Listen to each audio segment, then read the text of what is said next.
We're in a place called Blue Mountain Village in Blue Mountains, Ontario, enjoying a wonderful sunrise.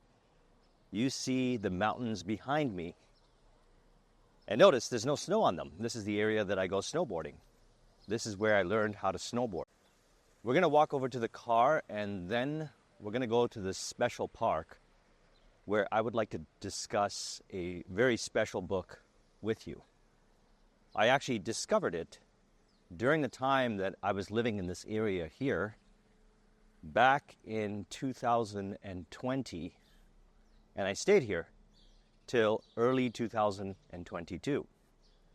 In a handful of months, less than a handful of months, we're going to have snow on the mountains, and then I will be able to bring you here and show you some clips, snowboarding clips, mountain clips with snow on it, beautiful views. So let's head over to this park and start today's conversation. This park has quite an interesting story for me. So as mentioned, in 2020, I moved in the area. A lot of things were closed in downtown Toronto, so I decided to move up north. And that's when I discovered snowboarding. I actually discovered a lot of interest while I was up here. And one of the things that I discovered while I was up here, well, two things actually. This particular park where I would run in the evening. And while I would run in the evening, I would listen to an interesting book. It is James Allen's The Heavenly Life. James Allen's The Heavenly Life. So I'm actually going to walk with you on the path that I used to run when I was living up here. Let's start off by this particular passage here where he says, "The secret of life, of abundant life, with its strength, its felicity, and its unbroken peace, is to find the divine center within oneself, and to live in and from that, instead of in that outer circumference of disturbances, the clamors, cravings, and argumentations that make up the animal and intellectual individual. These selfish elements constitute the mere husks of life and must be thrown away by those who would penetrate to the central heart of things, to life itself." We speak a lot about being still. It was during my runs here where I experienced a deeper degree of stillness, a more profound relationship with intuition and the still small voice. It is really helpful to practice what he's talking about here, which is dedicating moments to go into the silence. We could say silence is where we arise from. If we arise from the silence, we arise from God, then perhaps if we go to the beginning, where we arise from, then we can discover a lot about ourselves and our purpose in life. Not being swayed by the outer circumference of disturbances. The person, by their thinking in relation to the appearances, in relation to people, in relation to environments, in relation to circumstances, in relation to information, their identification to particular thoughts that, as we were discussing in Sunday's video, the illusory thoughts, the unreal thoughts, inauthentic thoughts. Through the identification, it seems to generate a person going through what they can call being tempted or swayed off purpose by going into the stillness. And you could do this while going for a walk, while going for a run, while sitting down and meditating. I've done that a number of times here. I sat and meditated in the car prior to the run, sometimes after the run. I usually do 20 minutes of Vasana meditation. Silences the mind. I acknowledge stillness. And by acknowledging stillness, I can hear crystal clear the still small voice. Intuition. During that time, I would come to this park here for insights.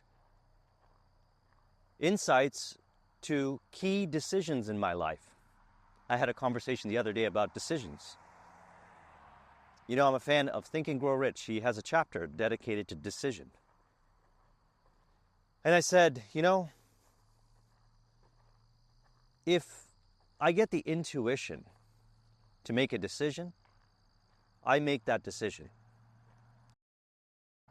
I don't allow myself to appear to be swayed by thinking patterns that in mind the person can associate to information that is presented, circumstance, environments, etc.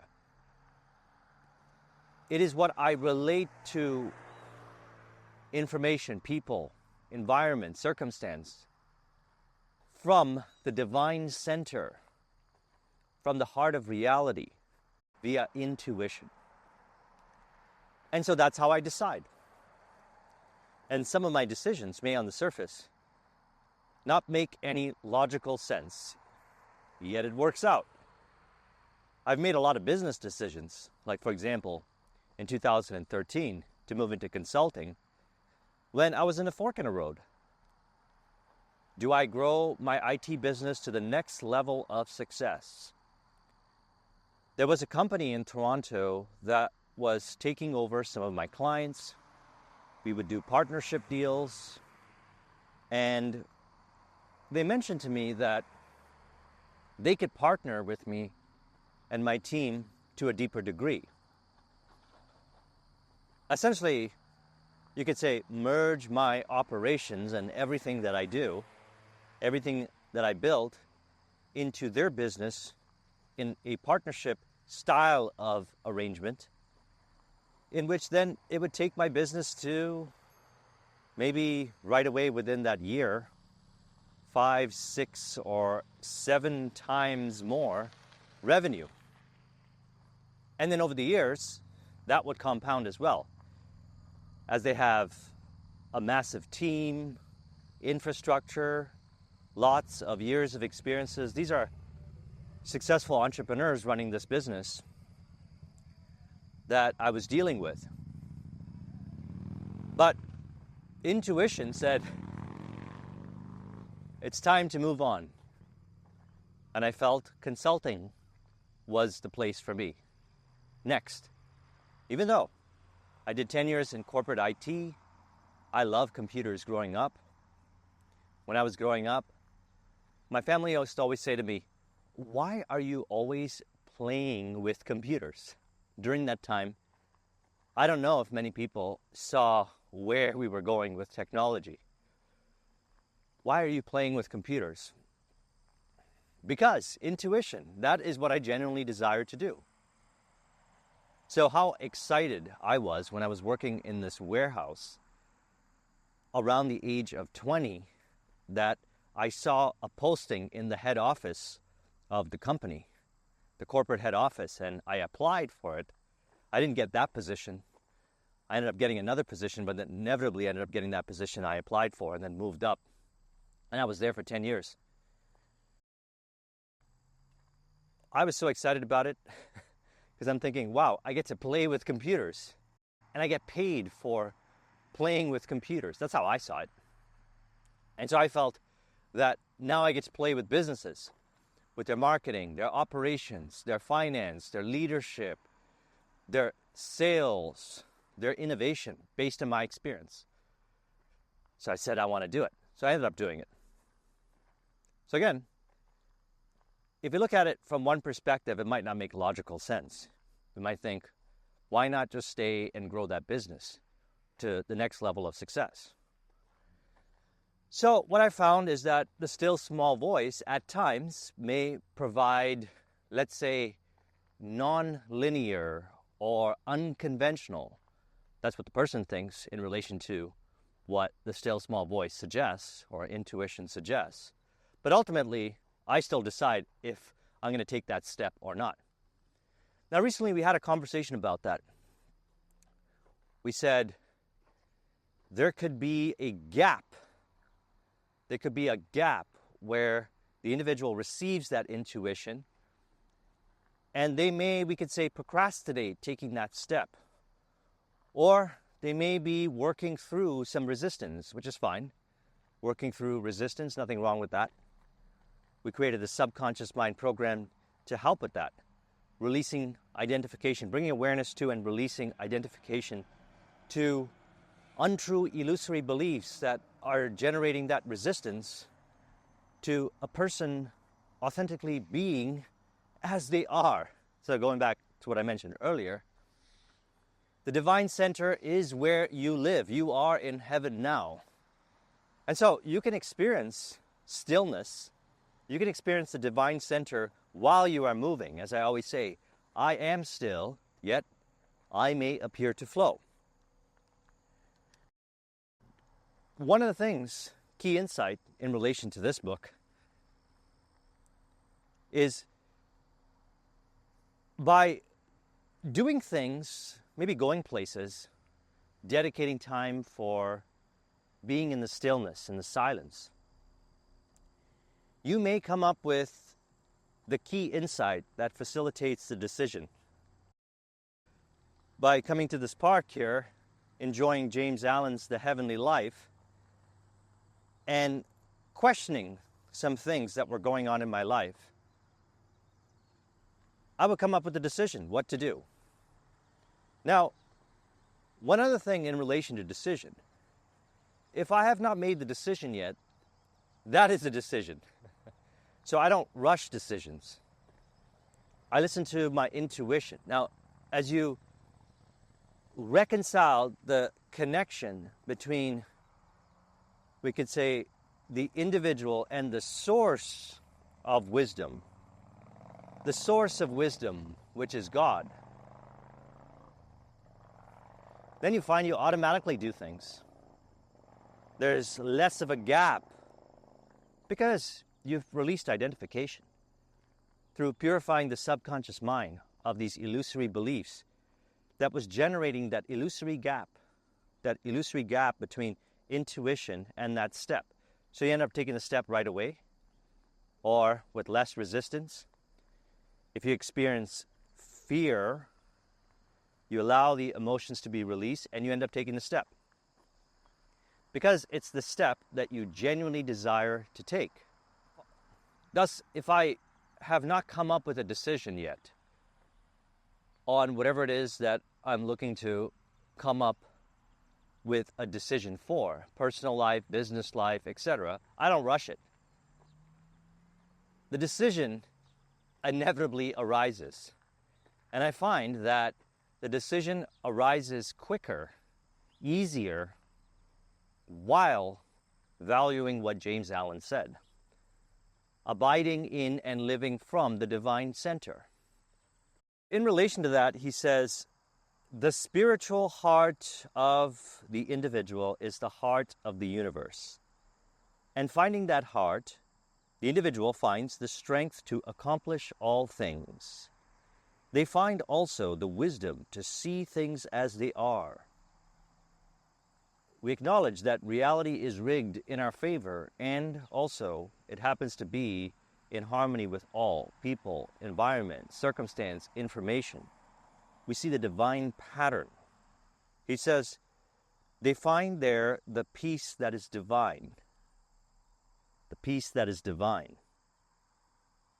I am divine. He says, at the center of the individual's being is the music which orders the stars, the eternal harmony. That's what I'm talking about. When I say reality is rigged in your favor, which I realized even more so while I was here in this particular park, while I was listening to James Allen's The Heavenly Life, while I was reflecting upon what he was saying, while I was meditating in the car, while I was applying the insights that arose from intuition, I actually experienced to a higher degree, more so than ever before, that there really is an eternal harmony. And in the center of our being, there we find the music which orders the stars. So what ends up happening then is a person understands the music. They're in flow with the music of reality, the music of God. Intuition brings a person into alignment with that flow. That's why I listen to it exclusively. And there may be times where the person in mind, which I mentioned in Sunday's video, I'll link in the description to it, old man thinking, the illusory man, the unreal man, the individual is not really thinking. They're not really thinking. That's okay. No shame in condemnation. What can you do to really think for yourself? One of my go-tos is to come to this park. Now I get to share this experience with you. You're always connected to the source. The illusory disconnect is the mental chatter in mind that clouds out the still small voice. The still small voice is there. We return to the divine center by being still, meditation, going to the places where we feel inspired, perhaps conversation with some of your friends, some of your clients. I notice this as well. There are friends that when I have conversations with them, right away I can hear the still small voice. There are environments where I go where right away I hear the still small voice. There are, as mentioned, practices that I do where I hear the still small voice. So we're actually sitting now on one of the benches that I used to sit on and meditate. I remember one weekend I came down and I sat here, it was a Saturday, for pretty much the whole day. I brought my lunch, I sat down here, I meditated, and I just reflected and stayed here, and I had such wonderful insight. So this is to me a bit of a surreal experience that I get to share with you the special spot here, and we get to discuss synchronistically what he says here. He says, "Now is thy reality in which time is contained. It is more and greater than time. It is an ever-present reality. Past and future are dreams. Now is reality. Now is a reality. All things are now. All power, all possibility, all action is now. Not to act and accomplish now is not to act and accomplish at all. To live in thoughts of what you might have done, or in dreams of what you mean to do, this is folly. But to put away regret, to anchor anticipation, and to do and work now, this is wisdom." So, as mentioned, when we release the illusory belief identification that belongs to the old man, we automatically act now. We ideally automatically act now.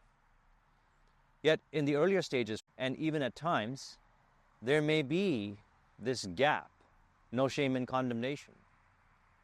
Why is the individual hesitating on doing the things that they genuinely love to do?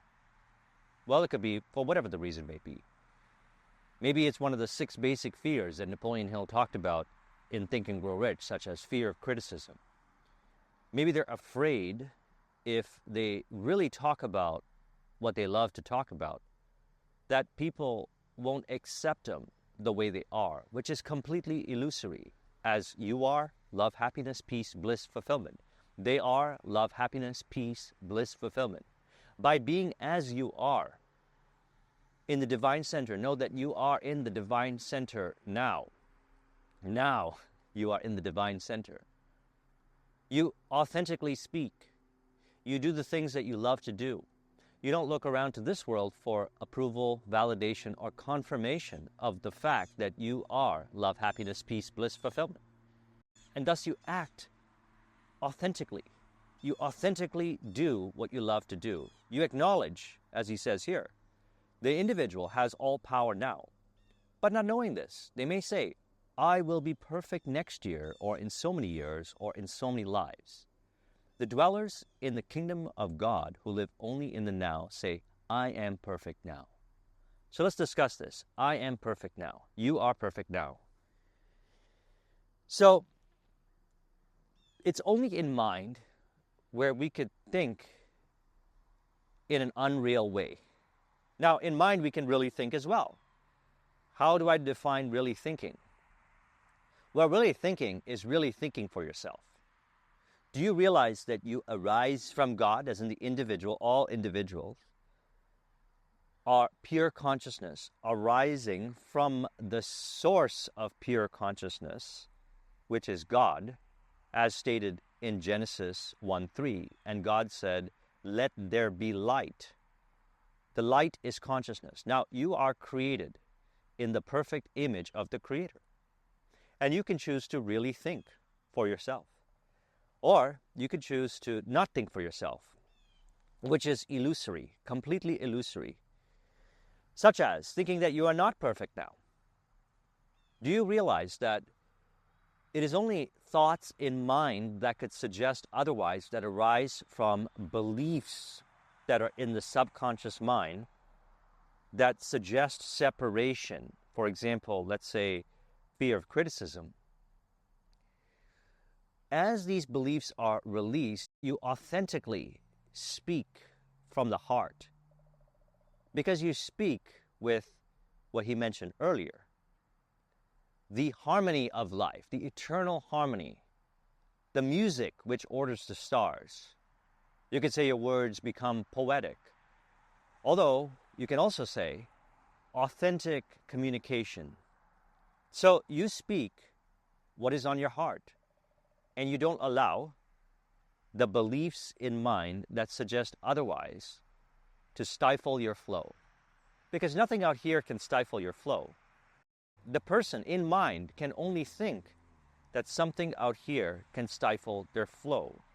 That is not really thinking. Really thinking is thinking from the divine center.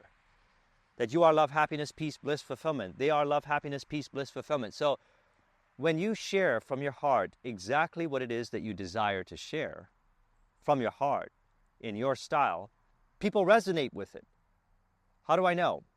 Well, that's how I built 3 successful businesses.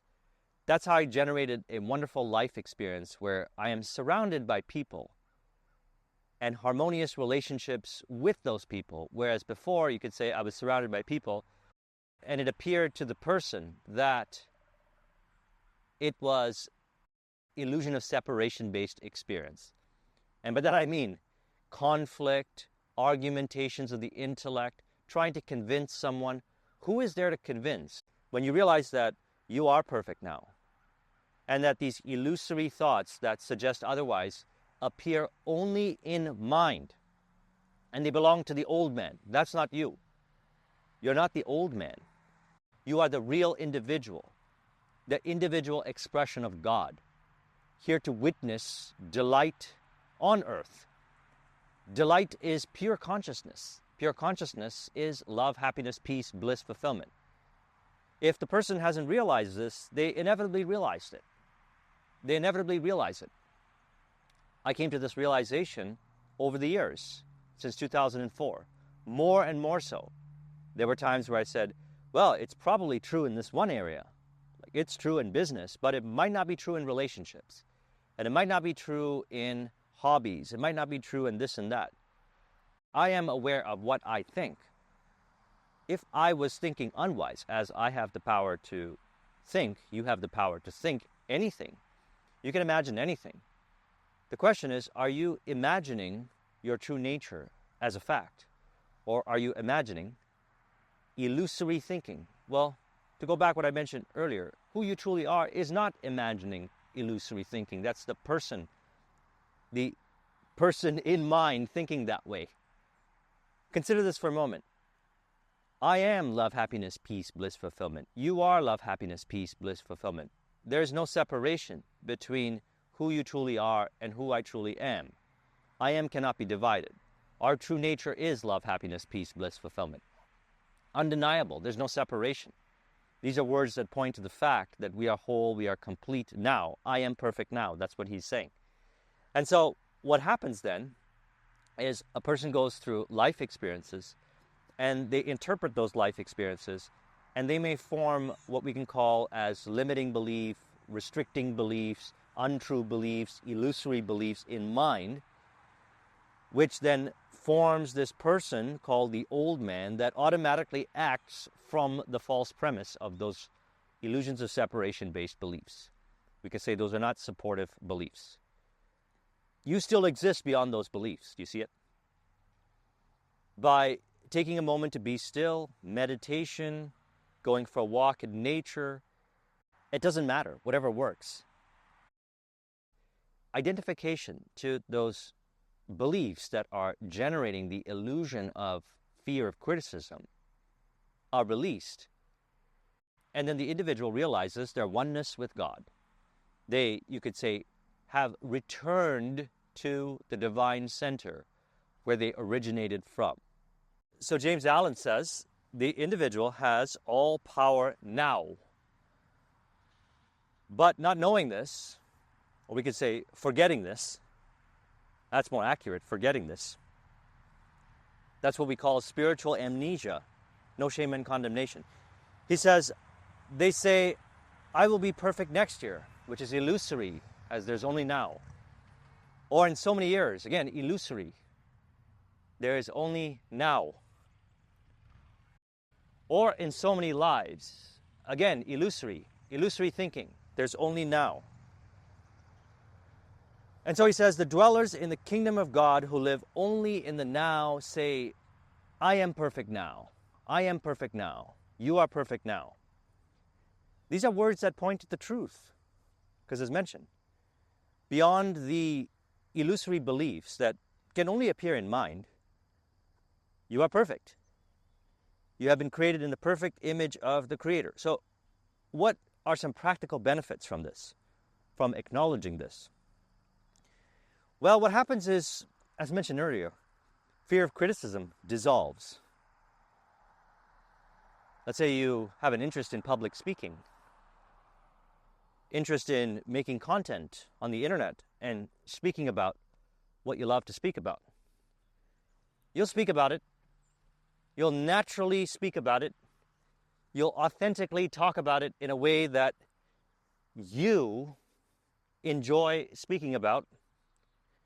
You may consider the various opinions on how to do things, yet ultimately you'll listen to yourself and trust yourself. Easily, that gap that I mentioned earlier, that illusory gap between intuition and taking the step, will shrink to the point where you act spontaneously, ideally automatically, and you will notice that all is in harmony with you. Reality is rigged in your favor, and it also happens to be in mutual harmony with everyone's favor. What does this appear as? Well, in business, you find that your team, your vendors, they synchronistically appear to be in harmony. There is no unnecessary argumentations of the intellect. Let's go back to the beginning when he said, the secret of life, of abundant life, with its strength, its felicity, and its unbroken peace, is to find the divine center within oneself and to live in and from that, instead of in that outer circumference of disturbances, the clamors, cravings, and argumentations which make up the animal and intellectual individual. These selfish elements constitute the mere husks of life. Why does he say that? Those are the illusory I thoughts, the unreal I thoughts, the illusory I thoughts of separation that the person may think in mind, that if identified with, generates illusions of separation with people, with environments. Those I thoughts may even generate illusory separation from the source, where there may be so much mental chatter in mind that the individual might have a hard time discerning what is the still small voice, what is intuition versus this mental chatter. And that's why we have these conversations. And that's why we have these discussions. Based on my personal experience and working with thousands of entrepreneurs and working with people really in different areas of life as well, not just entrepreneurship. For example, I created my subconscious mind program. Although it has an emphasis on entrepreneurs, many use the program for relationships, for any form of personal development. And by that I mean specifically, there are particular habits that they want to do. They desire to do it, authentic, true habits. Yet there's a gap. They're not allowing themselves to do those habits. What's generating the resistance? Illusory beliefs. Illusory beliefs are generating the resistance, and no shame and condemnation. We can release identification to those illusory beliefs, which appear only in mind. They're unreal. They're not real. Who you really are is a being on purpose. Who you really are is on purpose. So, the divine center is the source of love, happiness, peace, bliss, fulfillment. The illusions of separation between people, environment, information, which we could say manifest as lack of clarity, are illusions. And we can clear it up. We can clear it up by being still. We can clear it up by listening to the still small voice, honoring intuition. We can clear it up by bringing awareness to these illusory beliefs in mind.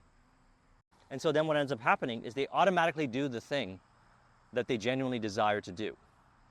And they realize that reality is rigged in their favor and also in mutual harmony with all. And then it plays out as this theater.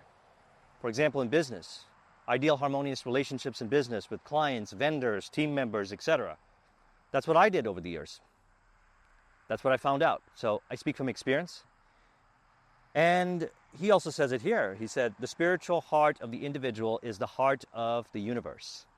And finding that heart, the individual finds the strength to accomplish all things. It's not the personal strength. This is divine strength. Remember this, what he said here. At the center of our being, the center of your being, is the music that orders the stars, the eternal harmony, reality of God, the good, perfect, pleasing will of God, as stated in Romans 12:2. Do not conform to the patterns of this world, which are illusory patterns. Do not conform to the illusory patterns of this world, but be transformed by the renewing of your mind. Be as you are. Be still and acknowledge your true nature. Be as you are. Then you'll be able to test and approve what God's will is, His good, perfect, and pleasing will. So thank you very much for joining me today on this walk. It was a blessing to share this particular experience with you in this special park and this special book with you today.